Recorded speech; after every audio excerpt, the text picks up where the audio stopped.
안녕하세요, 스미더스입니다. 여기는 말이죠, 캘리포니아 오렌지 카운티 근처의 고속도로입니다.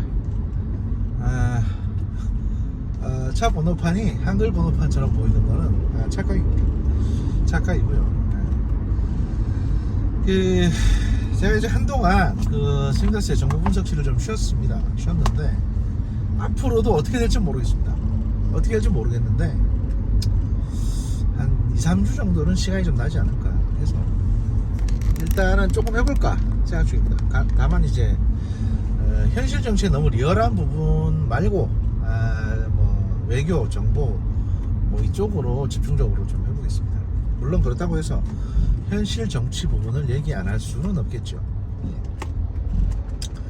제가 운전을 하다가 갑자기 드는 생각이 있어서 녹음을 하려고 합니다. 보통 이제 운전하면서 대본 보고 어떻게 녹화까지 하냐라고 말씀하시는 분들이 계시는데 대본이 없습니다. 운전도 제가 직접 하고 있고요. 유일하게 주제 적은 거 이게 답니다. 요거 운전석에서 보여드리겠다. 요거 이제 키워드 가지고 머릿속에 있는 거 그대로 말씀드리는 겁니다. 첫 번째로 이제 인수위가 끝이 났습니다. 5월 6일자로 이제 업무를 해단식을 했는데 한 40일 정도 진행을 했죠. 뭐 내용을 보면 나쁘진 않습니다. 나쁘진 않는데 아쉬운 게 많습니다. 예를 들면 사실 이제 용산 집무실 이전 같은 경우에 사실 당선인께서 꽤 큰 뜻을 가지고 또 깊은 또 멀리 내다보고 진행을 한 겁니다. 그런데 이걸 이제 담당한 부서가 그러니까 일단 이 자체가 너무 급박하게 진행이 됐고 또 이것을 담당했던 이제 실무자들도 약간 좀 미숙한 부분이 있었고 언론 대응 부분이라든지 이런 부분들이 있어서 그래서 불필요하게 이 집무실 이전이 논란이 좀 과해졌습니다. 사실 집무실을 이전하는 부분은 아주 윤석열 대통령이 앞으로 하고자 하는 일의 극히 일부분일 뿐이거든요. 근데 이게 침소봉대된 측면이 좀 있죠. 그래서 인사 부분까지도 조금 이제 수년되고 지연된 부분도 있었습니다만 어쨌거나 이제 뭐 이전을 했고요. 전격적으로 모두들 다 안 될 거라고 했던 부분인데 하셨죠. 전격적으로. 그리고 그 기본 뜻은 당선인께서 애초에 말씀하셨던 공간이 의식을 지배한다. 바로 이겁니다. 사실 수많은 어떤 대통령 선거 관련 다큐멘터리들을 보면 한국의 대통령을 아직까지도 왕에 비유하는 경우가 많습니다. 언론도 그렇게들 많이 합니다. 구중궁궐이네 무슨 옛날에 도승지, 보통 대통령 직제 같은 거 비교할 때 비서실장을 옛날에 도승지라든지 이런 식으로 표현하잖아요. 그래서 거기에서 좀 벗어나기 위해서 그러니까 대통령의 독자적인 권력이 독점적인 권력을 갖고 있는 대통령이 아니라 가능한 한 권력을 국민에게 드린다 라는 측면을 강조하기 위해서라도 그 공간은 벗어나야 했던 겁니다. 그리고 보다 현실적인 이유가 있는데요. 청와대는 여러분들이 잘 아시는 그 큰 본관 건물 여기에 사실상 사람이 몇 명 근무 안 합니다. 그 공간이 굉장히 비효율적으로 지어져 있습니다. 마치 무슨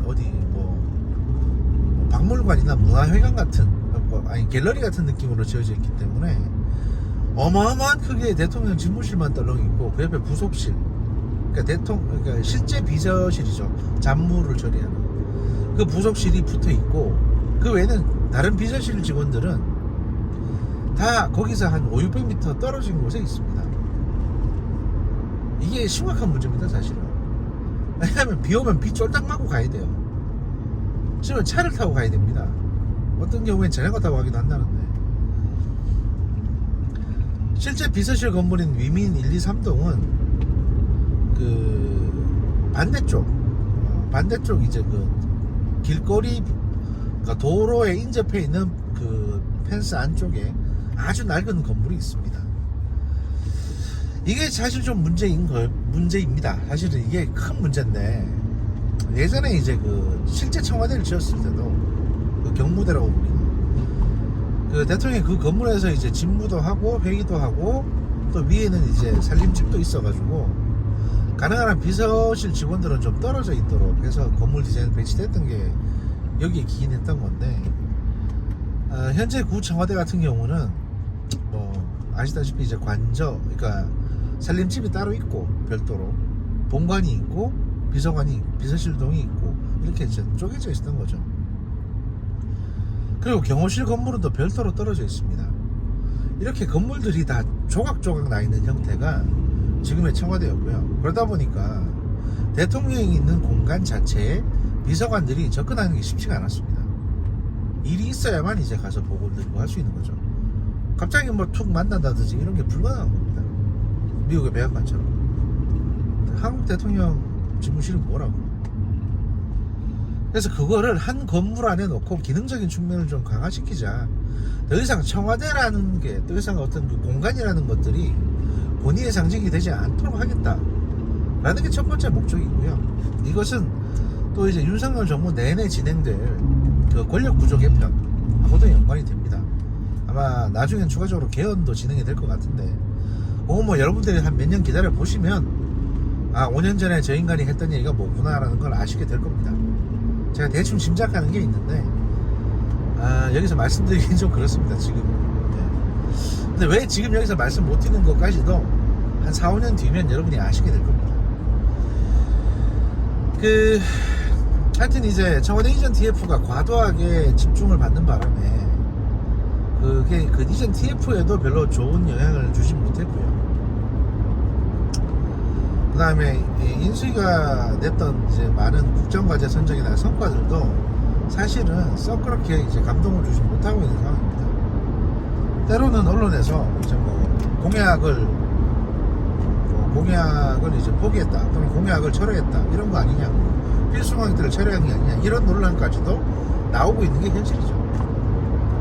그래서 이런 부분들에서는 윤석열 정부가 출범하고 나서 그 대언론 소통, 그 다음에 국민 여론 소통 활동을 좀 더 활발하게 해가지고 충분히 극복해야 될 부분이 아닌가 싶고요. 그래서 소통, 홍보, 그리고 이제 공보 기능들을 강화할 필요가 있다고 생각이 됩니다. 그리고 이제 인수위원장으로 안철수 위원장이 그걸 하셨고, 뭐 본인 총리는 안 하시겠다고 하셨는데, 지금 출마하신다고 하셨죠, 분당에. 그래서 이제 아마 국회의원이 되고 그 다음에 정당의 이제 당권을 도전하는 것으로 그렇게 정리가 돼가고 있는 것 같습니다. 그 관련해서 이제 한덕수 국무총리 같은 경우에, 국무총리 후보자 같은 경우에는 현재 기류를 보면 사실상 부결될 가능성이 큽니다. 이거는 뭐 국회에서 표결을 통해서 인준을 해줘야 하는 게 필수이기 때문에.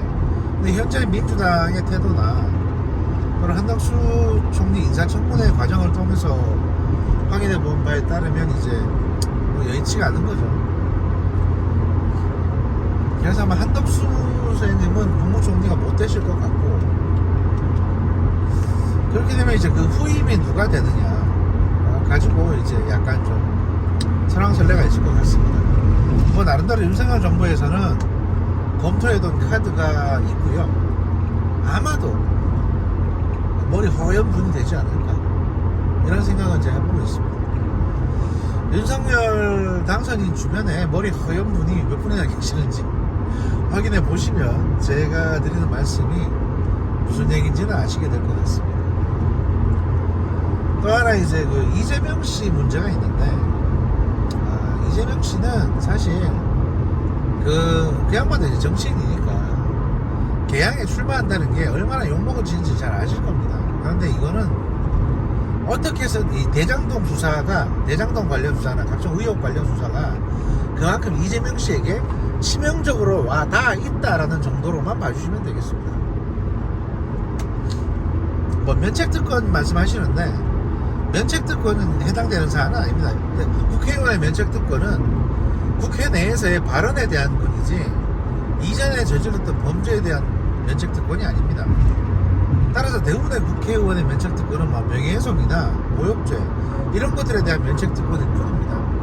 뭐 대장동 관련 횡령이나 이런 것들에 대한 면책 특권은 아니고요. 다만 회계 중에 불체포 특권이 있는데 이게 이제 체포 동의안이 가결돼야 되는 부분이긴 한데 혐의나 증거가 뚜렷한데 법원에 영장까지 나와 있는데 민주당에서 체포 동의안을 가결 안 시켜준다. 그러면 그건 민주당이 오히려 욕먹을 짓을 하는 거겠죠. 그러니까 이 부분에 대해서는 여러분 크게 걱정 안 하셔도 됩니다. 오죽하면 저럴까라는 정도고 그만큼 민주당 의원들이 이재명 씨에게 얻어먹은 게 많다.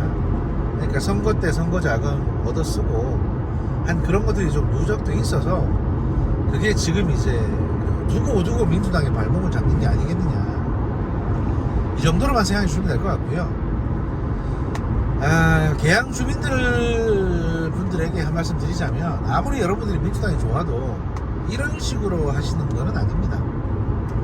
그러니까 이재명 씨는 좀 선택하지 말아주셨으면 하는 생각이 듭니다. 어차피 아마 또 보궐선거 하셔야 될 것 같거든요. 그리고 한동훈이 있습니다. 한동훈 씨는 뭐 잘하시고 좋은 분이긴 합니다. 좋은 분인데 정의롭죠. 정의로운데 동시에 이제 약간 좀 위험한 측면도 있습니다. 사실 윤석열 대통령이 한동훈 씨를 무조건 그렇게 선호하기만 하는 건 아닙니다. 일은 잘하니까 좋은 후배긴 한데 너무 수단과 방법을 가리지 않는 것 때문에 그 원칙주의자인 윤석열 대통령 입장에서는 조금 걱정스럽게 보는 측면도 있다라는 부분만 이해해 주시면 될 것 같습니다. 근데 뭐 본인도 본인 그런 주변에서 본인에 대해서 그렇게 걱정하는 분들 잘 알고 법무부 장관은 쉽게 말해서 이제 검사는 아니니까 이제는 정무적인 판단을 해서 잘 하시지 않을까 싶습니다. 그리고 검수완박에 대해서 이제 많은 검사분들께서 실망도 많이 하시고 윤석열 대통령에 대해서 배신감도 느끼시는 것 같은데 사실 권성동 의원이 민주당하고 이제 그 협의안에 대해서 오케이 해준 거는 제가 보기에는 윤석열 당선인의 뜻이 강했습니다. 그거는 그 최대한 권력을 분산시키고 분권시키는 게 윤석열 정부의 목표입니다. 대통령조차도 자기의 권한을 상당 부분 내려놓겠다고 하고 있습니다. 그리고 새로운 정치 체제를 향해서 갈 건데 그럴 경우에 독보적으로 막강한 권한을 가지고 있는 그리고 상당 부분 정치적인 이슈에서 행동을 해왔던 검찰의 힘을 일부 빼놓지 않으면 안 되는 구조가 됐습니다. 당장 민주당이 입법을 통해서 검찰 수사권을 뭐 박탈했다고 하더라도 뭐 대통령령으로 충분히 보완할 수 있고요. 그 다음에 2년 뒤에 총선을 통해서 국민의힘이 다수당이 되면 다시 그건 원상 회복시켜줄 수 있습니다. 그런데 이런 조치를 통해서 검찰 스스로 되돌아보는 우리가 과거에 정치적인 사건에 있어서 얼마나 우리가 공정했던가. 사실 지금 대장동 수사도 시간 질질 끌어왔던 게 사실이니까요. 이런 것들이 얼마나 공정했던가, 우리가 되돌아볼 부분은 없는가, 이런 부분들에 대해서 여러분 스스로 돌아보지 않으면 2년 뒤 윤석열 정부에서 다시 한번 철저하게 독자적인 수사권이 박탈될 수도 있습니다. 일본 검찰이 부패 범죄에 대해서 수사권을 가지고 있는 것은요, 그들이 그나마 신뢰를 받고 있기 때문입니다. 그리고 경찰과 상호 견제가 가능하기 때문입니다. 그런데 대한민국 경찰은 너무 독보적입니다. 이 부분에서 여러분들이 스스로를 좀 돌아보셨으면 좋겠다. 그랬으면 적어도 윤석열 정부에 대해서 지금 느끼는 단순한 배신감보다는 조금 더 색다른 생각을 할 수 있게 되지 않을까 하는 생각이 듭니다. 어디까지나 열심히 일하는 수사기관 모든 공무원들의 든든한 후원자가 되고자 하는 게 바로 윤석열 정부고요. 상식과 공정, 법치, 이거를 그 누구보다 우선적으로 생각하는 게 바로 윤석열 정부입니다. 그걸 믿고 계속 지켜봐 주시기 바랍니다. 휴게소에 들어오는 관계로 제가 간단하게 밥을 먹고 또 녹화를 할 수 있으면 녹화를 하도록 하겠습니다. 감사합니다.